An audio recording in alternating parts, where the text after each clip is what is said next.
Trace Trylko, Sons of UCF. One word to sum up Sunday night's availability with the coordinators: frustrated. Offensive coordinator Darin Hinshaw frustrated by all of the turnovers in a 41-28 homecoming loss to West Virginia. As for defensive coordinator Addison, he said his unit came out flat against West Virginia, and it showed. It crushes you. We can't turn the football over. Against Oklahoma, we didn't. And the next week we talked about it, the whole situation, and turnovers are going to be the key to this game. And again, we cannot turn the football over, and because it's hard to overcome in that situation, and we're putting the defense on the field again and again and again, and we can't do that. And so the 4 turnovers really hurt us. Darin, you saw the week before. You look at what John Rice went through. He played well, against Oklahoma. Then you look at what happened this past weekend. What was it? Just something West Virginia was doing, or was it just maybe just kind of some fluke things that happened that caused some of the turnovers that JRP went through? Well, it's one of those situations where when you take the first 29 snaps of the game, John Rice he's 6 for 6. He's playing very good. He's handling his RPOs like he's supposed to. His run reads were very good.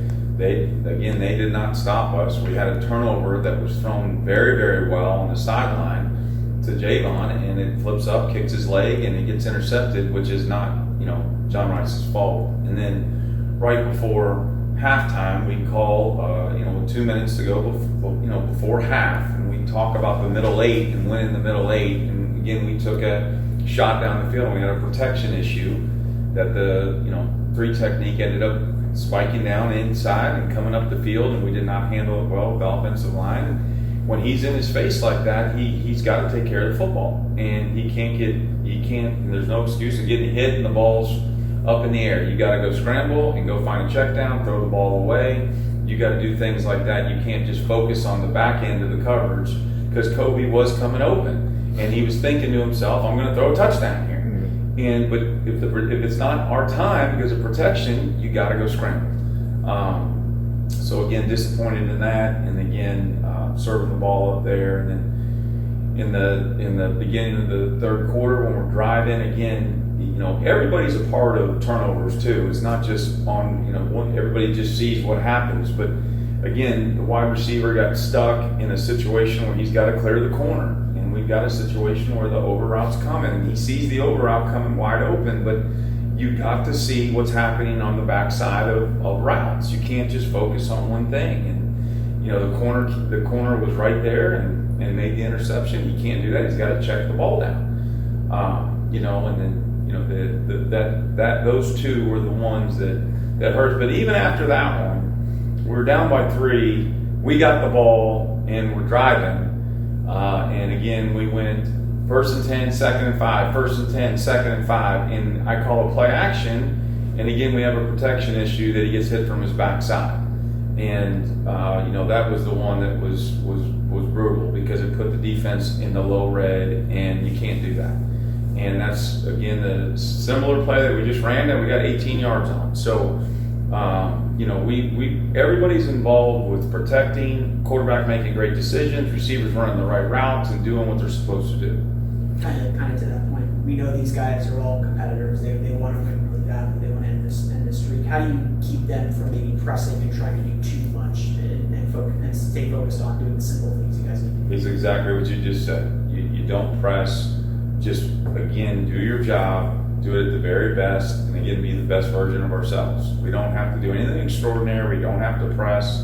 And again, it's a situation, where decision making. We also have to be aware where we are on the field in situational football. That we got to make sure that we go, okay, we can't turn the football over. Again, those situations where Javon's interception, we're in the red zone. We're going to be on the 6-yard line. He's got the ball in his hands, and the ball flips out and kicks his foot, and we're about to go score and take the lead. A completely different game, and the mindset is completely different.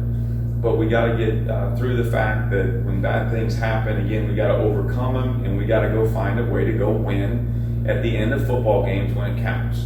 And I was really proud of the offense when we did have that third turnover. They came back and did go down after they scored and we answered right back. And John Rice threw a great ball to Javon in a 3rd and 7 situation on the 7-yard line and scored, and then put us within 3. And then we get the ball back to go, opportunity to take the lead. So we were overcoming that situation, which is what we've been preaching to them on the sideline. You can't worry about the past. You can't worry about what's happened. Let's just worry about where we are right now and go play.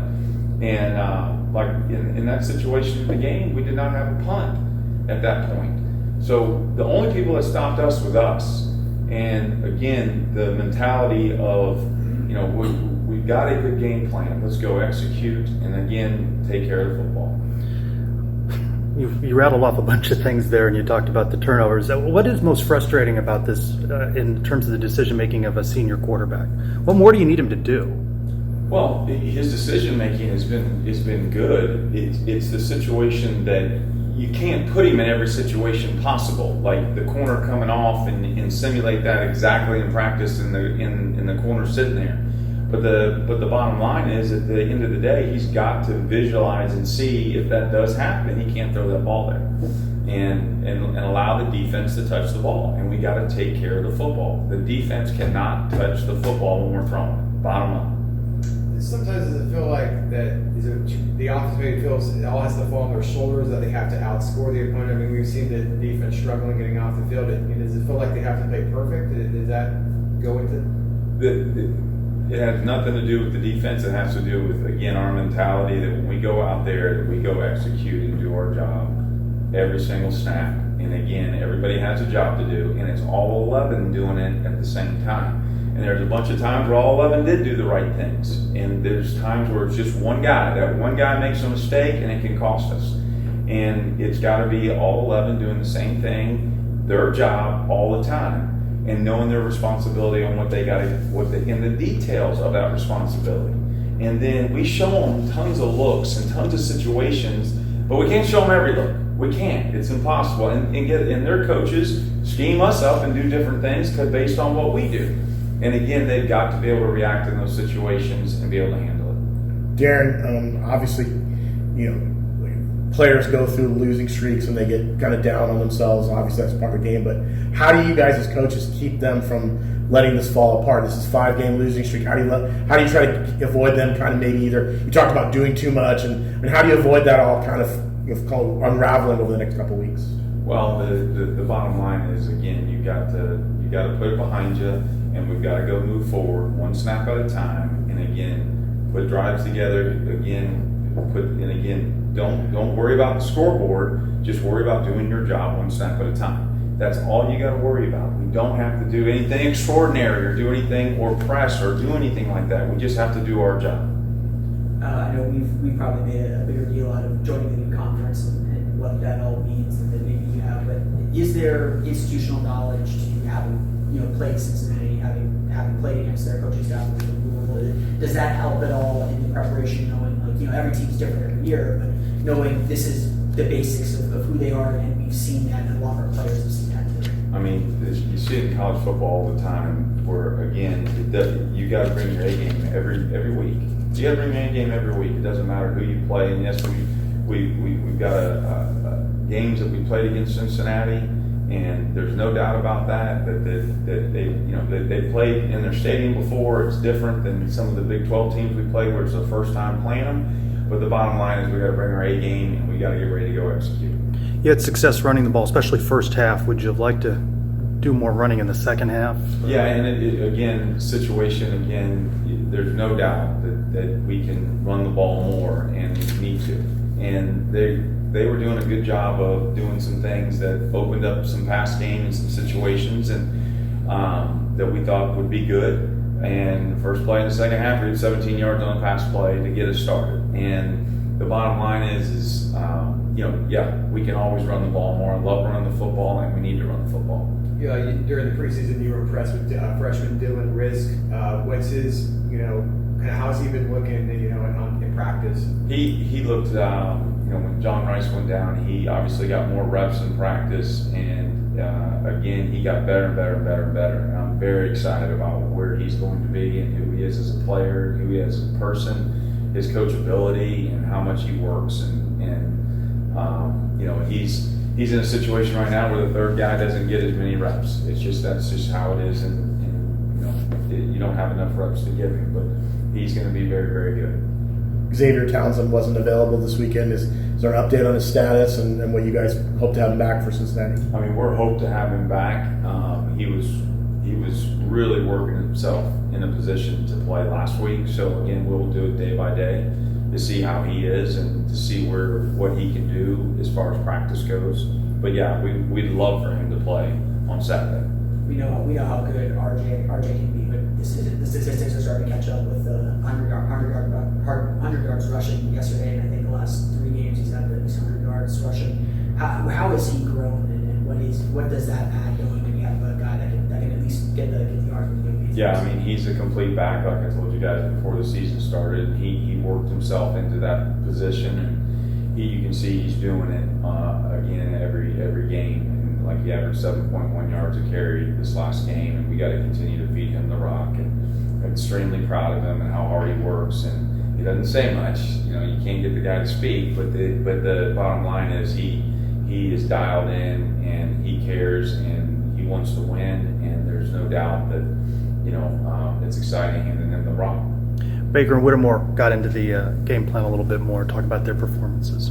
Yeah, Baker had to step up. Jared Baker, had to step up, because Xavier situation. And bottom line is, I was really proud of him, and he made plays when we need to on third downs. He was big in third down conversions and some situations. And again, he's a guy that has performed very well in the spring and the summer. And again, now it's his time to go perform, and he did a very good job. And then Trent Whittemore, I'm extremely proud of him. He just works his tail off, and then he went and got catches and made plays, and just really proud of him and how hard he works and who he is as a person. So it's exciting to see that happen for him, and got to continue to increase his role.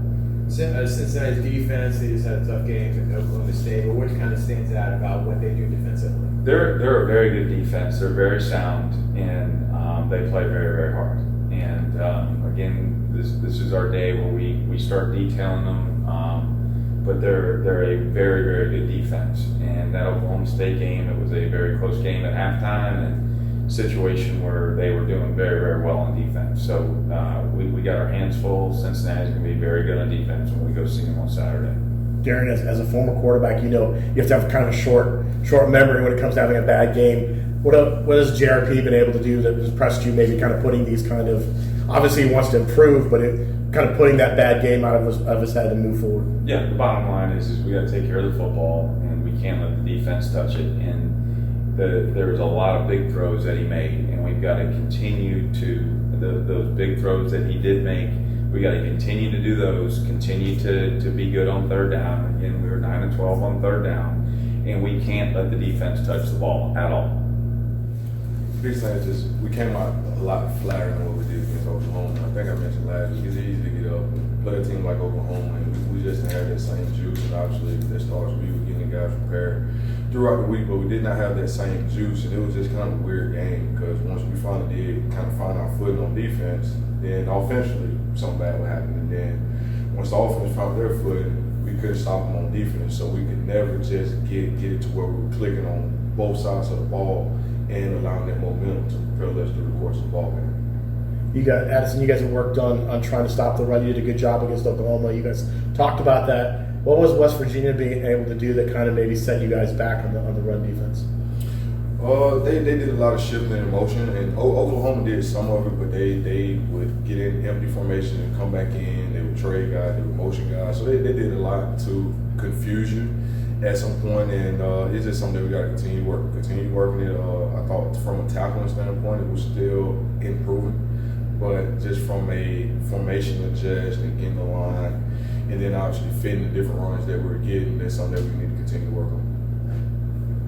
How do you explain the inability to contain the edge? Just something that we got to get better at. Just keep on working. Obviously, this is a production-based business, but at the end of the day, it's continue to get better business as well. So we just got to continue to get better on defense. But do you feel like that's happening? I mean, it seems like there's regression this week. Not a lot of good things happen. But again, we'll go back to work. We watch the tape today. We'll go back to work, and we'll see how we can be better next week. You should say you felt the team came out flat. I mean, can you put a finger on why you think that is? Why it was different against West Virginia? I mean, it's a home game, it's an important game. Absolutely, and obviously our guys love playing at home. It's just one of those deals, and like I said, I got to do a better job of getting them prepared and getting them going at the beginning of ball games. Just one thing we talk about, start fast, and for the most part this year in all the games we started fast with the exception of 2. And so we just got to get them going early. Addison, the goals that you guys had at the beginning of the season are kind of gone now in some ways. I mean, what's the focus for the remaining 4 games? What do you want to see out of your unit, and what needs to happen over the next 4 games to finish strong for you guys? Well, one thing I talk to the guys about is just facing adversity, and obviously it is bigger than ball at some point. And right now we're down, we've been kicked. And so how are we going to respond? And so the biggest thing is just the attitude, the effort, the attention to detail that those guys continue to go to work with, and obviously step it up another level as we get ready for Cincinnati. And at the end of the day, all we got to do is win 1 game. We got to go play well, win 1 game, and then we'll worry about the next after that. But you got to get that good feeling back, and that's something that we have not had in a while. So just stressing the guys on remaining together and continuing, and not obviously not to pull apart, because you pull apart, you're going to do anything to help anybody.